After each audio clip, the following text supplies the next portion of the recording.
Hello, this is Alan Brooks, and welcome to another Mandela Effect video. Today we're going to be looking at the temple, the UFO temple as it's been called, in Thailand. And as you can see, it's something marvelous, and nobody seems to know where it came from. I never heard about it. I'm a student of history. I've watched lots of videos. I've seen lots of religious movies and shows. I've never heard of this. I've never seen it. Some people think it's a Mandela effect. It's been in existence, this temple, since like 2004. But where did it come from? I've never heard of it.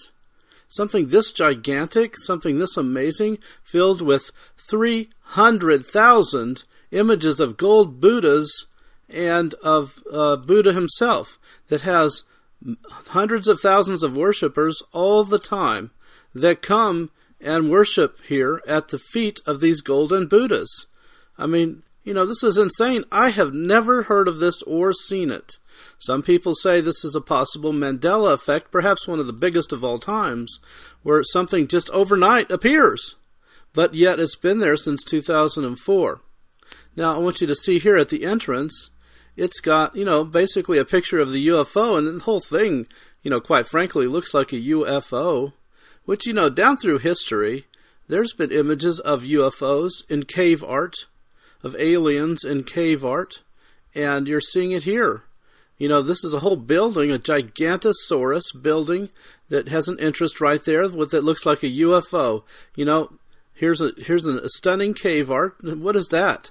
That's exactly like this building. It's exactly like this building.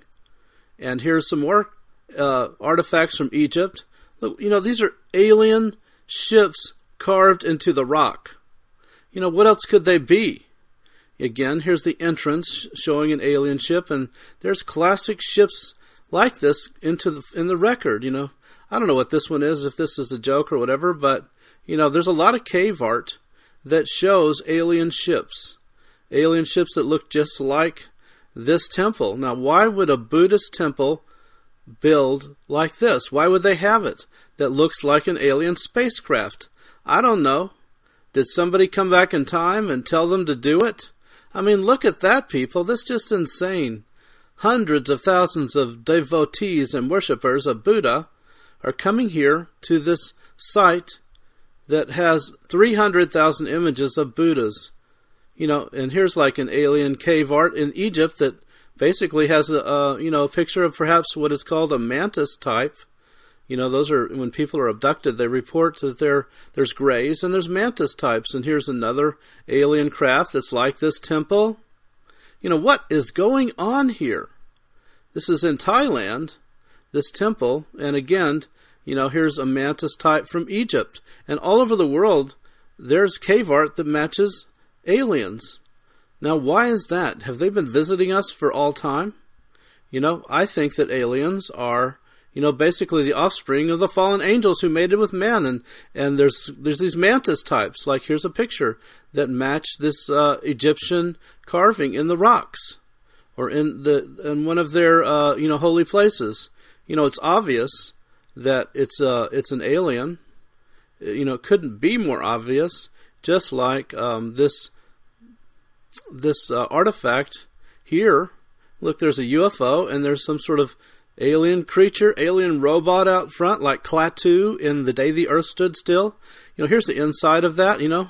I mean, this is some creepy, you know, futuristic alien cult that's like, come on, people, this is like some sci-fi movie, you know. You know, here's some cave art of the mantis type's alien. Now, this is just too creepy, man. What do you guys think? It's creepy as all get out. You know, here's a mantis type somebody drew in a modern abduction scenario. You know, I was abducted, and I've experienced it. You know, they're real. And so anyway, here's some more devotees, some monks, the Buddhist monks who come to sit at the feet of 300,000 images of Buddha. Look at that. I mean, God, can you make this up? You can't make this up. It's like some sort of, creepy movie. You know, Jim Jones is passing the Kool-Aid out, people. You know, and the shape of the temple is just like a UFO. You know, here's an image of The Day the Earth Stood Still. You know, it looks just like this temple, doesn't it? I just can't get over this. I heard of this and it kind of blew my mind, kind of like a mental thing, a mental homo. It blew my mind. And here's the day the earth stood still. This is the classic sighting, the classic build, a look of the alien spacecraft, which is what this temple is shaped like. Here's Klaatu, and the day the earth stood still, that famous movie. And, then there's alien cave art, which I'm going to do a new video on cave art. It's just so amazing. It looks like Klaatu. It looks like that robot outside, spinning his lightsaber right there. Here's some more cave art, which looks like, freaky aliens, Freaky Friday aliens. What's going on? It's just crazy. I mean, look at the cave arts. Like, I'm going to do a new video on that. It's going to blow you away. But this is just a hint. I'm giving you a taste of what I'm going to be looking into, of how, perhaps these aliens, i.e. fallen angels, have been visiting our planet for long periods of time, and even long ago when, ancient man drew pictures in caves about them. I mean, even Alexander the Great supposedly saw alien craft. Here's what he saw. Somebody did a depiction. An alien craft where there's like an astronaut-like figure in a UFO-shaped vehicle. This is too creepy. What is going on here? All we need is a new robot saying, "See creepy-o." That's what this is like. All these people worshiping, where's the Kool-Aid? Pass it right now. Let's move to Waco. I mean, come on, look at the inside of this place. Some creepy, alien-looking black thing in the middle, like a pyramid or something. Here's this craft coming in for landing at night. Look at that. I don't know if those are like hundreds of thousands of people standing around. The alien craft has landed. Look at this. There could be 1 million people there, worshiping at the feet of an alien craft, which is, basically, which I predict, if the Bible says at the end of time there's going to be an Antichrist religion, and I believe that it's somehow going to be a conglomeration of maybe Islam with the alien religion. There's Klaatu again, and here's some alien cave art Klaatus, right? And here's just the multitudes of people sitting at the feet of this funky sci-fi temple. Now, come on, I would have known about this, and I've never heard about it. I have never heard about it, ever. And I watch tons of Smithsonian Channel, tons of National Geographic Channel, tons of every channel there is, because I love history. I have never heard about this. It just appeared overnight. A lot of people say the same thing. Look at that. Isn't that beautiful? No, just kidding. Look at the gold images of the gods, of the false gods. That's the history of the world. The false gods, where people sit at the feet of false gods, versus, the true gods. And, there's a Buddhist monk who died. If you read it, you can read about it on YouTube. He went to hell for 3 days in heaven, and he talked to Jesus. And Jesus said, narrow is the way that leads to salvation. And he saw all his former teachers. He saw Buddha. They were all in hell. Why? Because look at this. This is exactly what the Bible is all about. The one true God versus multitudes of false gods, which are really demons. And they became the fallen angels who mated with mankind in Genesis 6. Look at that. That's just incredible. And I've never seen it before. Have you? It's just insane. So these creepy fallen angels mated with mankind, and they created the Greys and the reptilians. Okay, like in Amos, it talks about at the end of time, the Israelis are going to go after the star gods. And that's what this is all about. I believe look, here's a UFO over the Dome of the Rock. Again, as I said, the Bible's being changed to another religion. But the Muslims' scriptures are not being changed, people. It talks about the watchers in Jeremiah 4, who are the fallen angels marching upon Israel. And, it talks about Satan looks like an angel of light. Oh, look at the beings of light. The aliens from the stars, they created us. That's what we're told. They seated us here. That's the ultimate in false religions. Come, worship us. We are your gods. Here's an ancient coin from China that shows an alien on it. Here's some more cave art that shows aliens. This is no question. These are aliens. And so what I'm trying to say is that all this is coming to a head, that somehow through the Mandela effect or CERN, they're going back in time and they're changing things. And look at this temple. This was never here in my history. But in my new reality, look at it. It appeared overnight to a lot of people who'd never heard of it. Look at that. So I would invite you to worship the true God who came to give his life so you could live forever. The true being of light, Jesus Christ. Don't take my word for it. You could read on YouTube hundreds and hundreds of near-death stories. People who died and they went up to heaven and they saw Jesus. They saw their relatives. They saw some friends.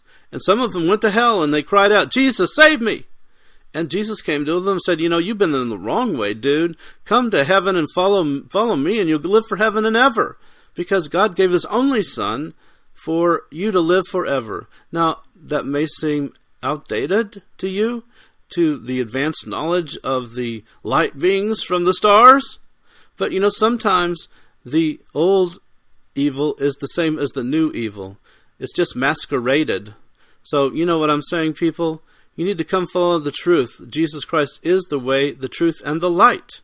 He's the only way, he said, and he proved it by rising from the dead. They had a Roman army, a legion, sent to stop him from leaving that tomb. And he specifically sealed that tomb so he couldn't get out because they knew that he was supposed to rise from the dead. And, you see this sequence of events predicted 800 years before this happened.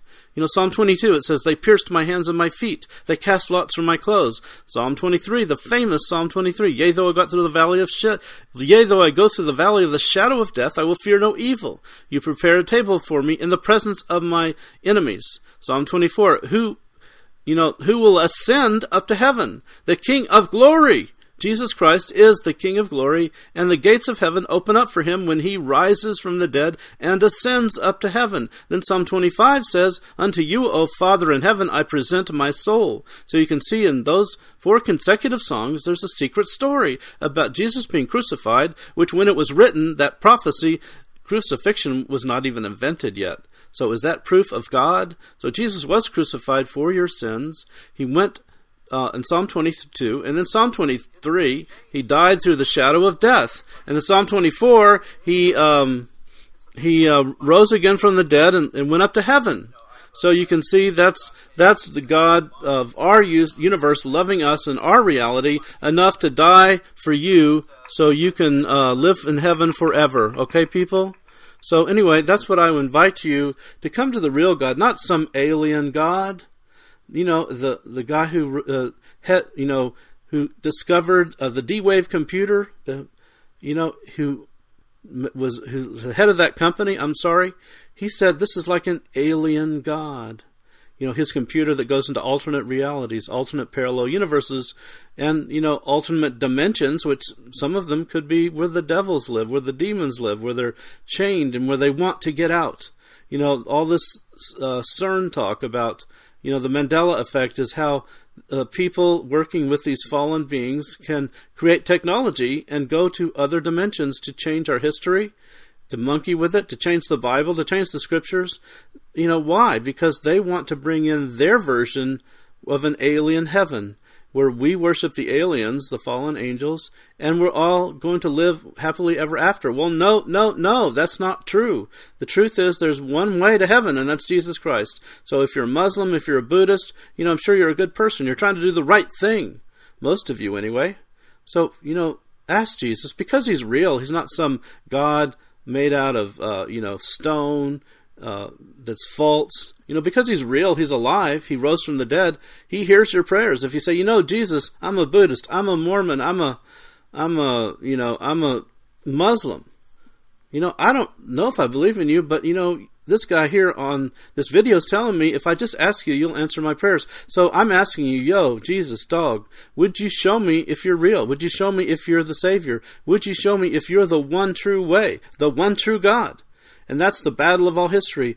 The false gods. India has thousands of false gods, rats, arms, gods with stone with 8 arms. People worship all of them. Why? Because there's power. Because when you worship something, the demons can come inhabit it, and they'll do little things to show you that they control you. But Jesus is the real God. And if you say, yo, Jesus, would you show me if you're real? That's all you have to do. I want to believe, but I'm in another religion. I want to know if you're true. Show me right now. And he will. So that's all I can say is he loves you enough to die for you forever. So you can live forever in heaven. So come worship the true God. Don't sit at the feet of an alien God, of a UFO-shaped temple. Okay, people? Don't pray to a box in the desert 5 times a day. God doesn't live in that box. He's the creator of the universe. He lives everywhere. So, don't sit at the feet of an alien God, as Gordy Rose said, the founder of the D-Wave computers. Okay, people? Find the real God, the real one true God, Jesus Christ. If you say, Jesus, save me, he will, and you'll live forever in heaven with him. That's the best reward of all time. And, how you can know if it's true? Just look at your near-death stories with Jesus in them. You'll find people after person says, I wasn't sure, but, I went to heaven and I saw Jesus. So it's not some heaven with, virgins everywhere having sex. It's the real heaven where people are light beings of real light. To have real light, you got to have right and wrong. You can't just say, oh, everything's true, let's just meditate. Everything is true. It's all cool. No, there's right and wrong. If you have a son, you don't say, all these children all over the earth are just as equal as my son. No. There's one son, and you have, and he's the only son that you have. No other one. Every other one that would try to say they're your son would be an imposter. Just like all these other false gods, these Budas, these gold statues that were demon-filled, these UFO-shaped temples, they're false gods. Ask the true God who said, I am the way, the truth, and the light. No one comes to the Father but by me. There's a reason Jesus said that, okay? Anyway, this is Alan Brooks out.